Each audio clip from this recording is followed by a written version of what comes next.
It is my great pleasure to address you today in the names of the 323 parliamentarians from across the OSCE area. A lot happens in a year. We have been faced with the greatest modern challenge of the OSCE, a crisis in which one participating state has ignored the Helsinki principles, violating the sovereignty and territorial integrity of its neighbor. The Ukraine crisis has generated also an institutional crisis. What can the OSCE do to monitor, to diffuse, to mediate? The institutional crisis also meant the truly existential crisis. What is the point of the Helsinki Final Act if countries that have pledged to play by these rules decide not to do so? Our host, the Swiss chairmanship in office, deserve full credit for implementing the various tools, but clearly, so far, our efforts have had limited success in stopping the violence. While we call on both sides to honor their ceasefire commitments and fully implement the measures agreed in Minsk, let us state plainly that it's up to Russia to end its support for illegal separatist forces in Ukraine, including the Crimean Peninsula. Russia's actions seem to extend beyond Ukraine, and we are greatly concerned by Moscow's continued efforts to challenge the territorial integrity of others, including Georgia and Moldova.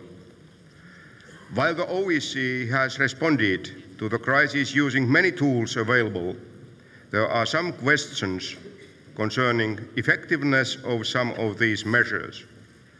For example, in order for the border observation mission to be credible, it needs to be extended and expanded. The SMM needs to be scaled up to its maximum strength of 500 international monitors sooner than later. It might be worthwhile to discuss whether the mandate is robust enough, or would we need a more explicit peacekeeping mission. Many recommendations are now emerging from the OSCE EPA's Helsinki Plus 40 project, a series of seminars at top think tanks both east and west of Vienna. These recommendations will be finalized next summer in a final colloquium in Helsinki. Continuing with Helsinki Plus 40 and organizational reform, I welcome the Swiss initiative concerning the panel of eminent persons.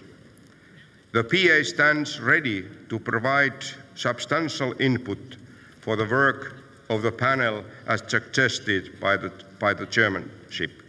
Finally, I would like to thank the Swiss Confederation for its work to ensuring this organization during one of our most trying years.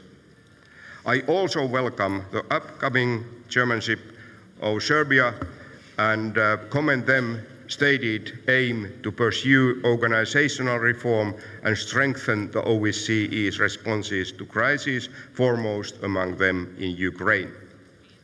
The PA stands ready to work with all of you with new ideas, providing democratic oversight, helping to ensure the integrity of elections and taking action for the benefit of us all. Thank you, Chairperson.